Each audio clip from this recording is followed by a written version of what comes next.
നമ്മുടെ രക്ഷകനും കർത്താവുമായ യേശു ക്രിസ്തുവിൻ നിസ്തുല്യ നാമത്തിൽ എല്ലാ പ്രിയപ്പെട്ടവർക്കും ക്രിസ്തീയ വന്ദനങ്ങൾ. ഈ ലോക ജീവിതം നമുക്ക് ശാശ്വതമല്ല, അനുകൂലമല്ല, ലോകം നമുക്ക് യോഗ്യമല്ല. വിശ്വാസത്തിൽ നിലനിൽക്കണം. അനവധി കഷ്ടങ്ങളിലൂടെ നമ്മൾ ദൈവരാജ്യത്തിൽ കടക്കേണ്ടവരാണ്.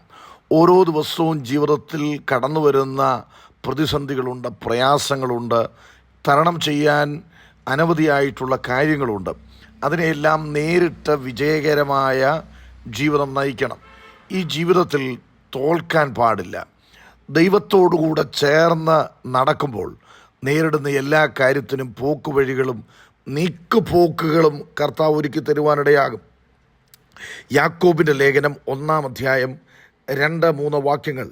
എൻ്റെ സഹോദരന്മാരെ, നിങ്ങൾ വിവിധ പരീക്ഷകളിൽ അകപ്പെടുമ്പോൾ നിങ്ങളുടെ വിശ്വാസത്തിൻ്റെ പരിശോധന സ്ഥിരത ഉളവാക്കുന്നു എന്നറിഞ്ഞ് അത് അശേഷം സന്തോഷമെന്ന് എണ്ണുവിൻ.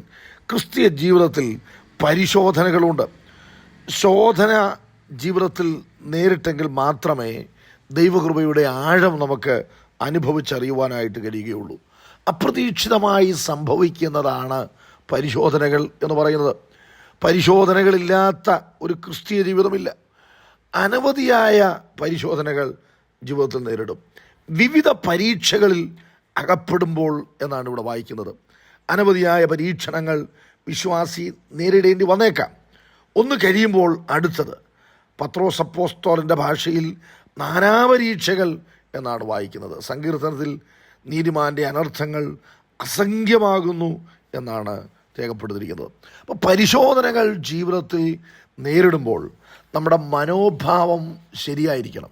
എന്ന് പറഞ്ഞാൽ ദൈവത്തിൻ്റെ മനസ്സ് നമുക്കുണ്ടെങ്കിൽ മാത്രമേ അസ്ഥിരതകൾ മാറി സ്ഥിരതയോടുകൂടെ അതിനെ നേരിടാനുള്ള ഉൾക്കരുത്ത് ദൈവത്തിൽ നിന്ന് പ്രാപിക്കേണ്ടത് ആവശ്യമാണ്. ശോധനകൾ നേരിടുമ്പോൾ അധൈര്യങ്ങൾ ജീവിതത്തിൽ കടന്നു വരും. ശോധനകളിൽ മനസ്സിന് ധൈര്യം ആവശ്യമാണ്. സ്ഥിരതയ്ക്ക് തികഞ്ഞ പ്രവൃത്തി ഉണ്ടാകട്ടെ എന്നാണ് ഇവിടെ വായിക്കുന്നത്. ശോധന വരുമ്പോൾ മത്സരബുദ്ധി ഉണ്ടാകുകയില്ല, മറിച്ച് ദൈവം അനുവദിക്കാത്തതൊന്നും ഒരു ദൈവപൈതലിന് വരുന്നില്ല എന്ന് ഉറപ്പോടെ അതിനെ നേരിടണം. അപ്പോൾ ഒരു ശോധന വന്നു കഴിയുമ്പോൾ ആ ശോധനയെ നാം അനുവദിച്ചു കൊടുക്കുകയാണ്. ഒരു എഴുത്തുകാരൻ പറഞ്ഞു, പ്രതിസന്ധിയോട് പല രീതിയിൽ നമുക്ക് പ്രതികരിക്കാം. പ്രതിസന്ധിയെ ശത്രുവായി കാണാം, അപ്പോൾ അതിനോട് പൊരുതണം. അങ്ങനെയുള്ളവർ പ്രശ്നങ്ങളോട് മനസ്സുകൊണ്ട് എന്നും പൊരുതിക്കൊണ്ടിരിക്കും. ചിലരാകട്ടെ പ്രതിസന്ധിക്ക് കീഴ്പ്പെടും. പ്രശ്നം എൻ്റെ ജീവിതത്തിൽ വന്നു, ഇനി എന്തെങ്കിലും സംഭവിക്കട്ടെ എന്ന മനോഭാവം. എന്നാൽ പ്രശ്നങ്ങളെ യാഥാർത്ഥ്യബോധത്തോടെ നാം അഭിമുഖീകരിക്കണം. പ്രതിസന്ധിയെ നമ്മുടെ യജമാനനാകാൻ അനുവദിക്കരുത്, ശത്രുവാകാനും അനുവദിക്കരുത്. പ്രത്യുത ദൈവ പൈതൽ പ്രശ്നങ്ങളുടെ മേൽ യജമാനനായിരിക്കണം. ദൈവകൃപ അതിനായി കർത്താവ് നൽകും. എന്നെ ശക്തനാക്കുന്നവൻ മുഖാന്തരം ഞാൻ സകലത്തിനും മതിയായവനാകും. പ്രശ്നങ്ങൾ കടന്നു വരുമ്പോൾ, പ്രതിസന്ധി കടന്നു വരുമ്പോൾ, പരിശോധന ജീവിതത്തിൽ നേരിടുമ്പോൾ അവിടെ ആവശ്യം സ്വർഗീയമായ ജ്ഞാനമാണ്. ഇയ്യോബിൻ്റെ ജീവിതത്തിൽ പരിശോധന നേരിട്ടപ്പോൾ ദൈവിക ജ്ഞാനത്തോടുകൂടെയാണ് ഇയ്യോബ് ഇതിനെ നേരിട്ടത്. എന്നാൽ ഇയ്യോബിൻ്റെ ഭാര്യയ്ക്ക് ആ ജ്ഞാനമുണ്ടായിരുന്നില്ല. ഇയ്യോബിൻ്റെ ഭാര്യ ഇയ്യോബിനോട് പറയുകയാണ്, നീ എന്തിനാ ഇതൊക്കെ ഇങ്ങനെ സഹിക്കുന്നത്? ഈ കഷ്ടതയുടെ നടുവിൽ ദൈവത്തെ തെരിച്ചു പറഞ്ഞ് നീ മരിച്ചു കളക എന്ന് പറയുമ്പോൾ ഇയ്യോബ് സ്വർഗീയ ജ്ഞാനം പ്രാപിച്ചവൻ പറയുകയാണ്, ദൈവത്തിൽ നിന്ന് നാം നന്മ പ്രാപിച്ചു, തിന്മയും പ്രാപിക്കരുതോ? ഇതിനാൽ ഒന്നിനാലും ഇയ്യോബ് പാപം ചെയ്തില്ല. പ്രിയപ്പെട്ടവരെ, പരിശോധനകൾ ജീവിതത്തിൽ നേരിടുമ്പോൾ നമ്മുടെ പ്രതികരണം വളരെ പ്രാധാന്യമർഹിക്കുന്നു. നമ്മുടെ മനോഭാവങ്ങൾ ദൈവം നോക്കിക്കൊണ്ടേയിരിക്കുകയാണ്.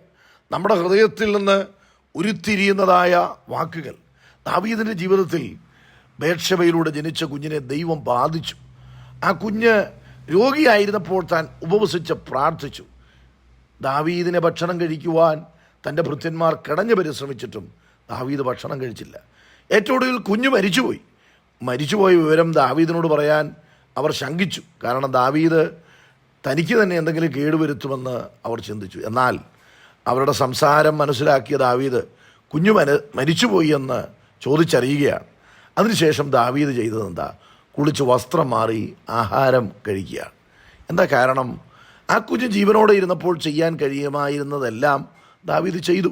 ദൈവഹിതം മറ്റൊന്നായിരുന്നു, ആ കുഞ്ഞിനെ ദൈവം എടുത്തു. അതിനെ ദൈവിക ജ്ഞാനത്തോടുകൂടെ ദാവീദ് നേരിടുകയാണ്. പരിശോധനകൾ നമ്മുടെ ജീവിതത്തിൽ നേരിടുമ്പോൾ ദൈവത്തോടുള്ള നമ്മുടെ പ്രാർത്ഥന എങ്ങനെയായിരിക്കണം? ഇത് നേരിടാനുള്ള സ്വർഗീയമായ ജ്ഞാനം എനിക്ക് തരണം. കുടുംബ പ്രശ്നങ്ങളായിരിക്കാം, തകർച്ചകളായിരിക്കാം, സമ്മർദ്ദ തന്ത്രങ്ങൾ നിങ്ങൾ നേരിടുന്നവരായിരിക്കാം, ചിലരോട് ഒത്തുപോകാൻ കഴിയാത്ത പ്രതിസന്ധികളായിരിക്കും. എന്തുമായിക്കൊള്ളട്ടെ, നിങ്ങൾ ഇന്ന് രാവിലെ ഒരു പ്രതിസന്ധിയുമായിട്ടാണ് ഉണർന്നിരിക്കുന്നത്. നിങ്ങൾക്കതിനൊരു പോംവഴി കാണുന്നില്ല, ഉത്തരങ്ങൾ കാണുന്നില്ല. പക്ഷെ ഉത്തരം തരാൻ കഴിവുള്ളൊരു ദൈവം, സ്വർഗീയമായ ജ്ഞാനം നമുക്കത് നേരിടാനായിട്ട് ദൈവം തരും. നമ്മുടെ മനസ്സിൽ തന്നെ ദൈവം ഇടപെടും. അതിനുള്ള വഴികളും ആലോചനകളും ദൈവം കാണിച്ചു തരും.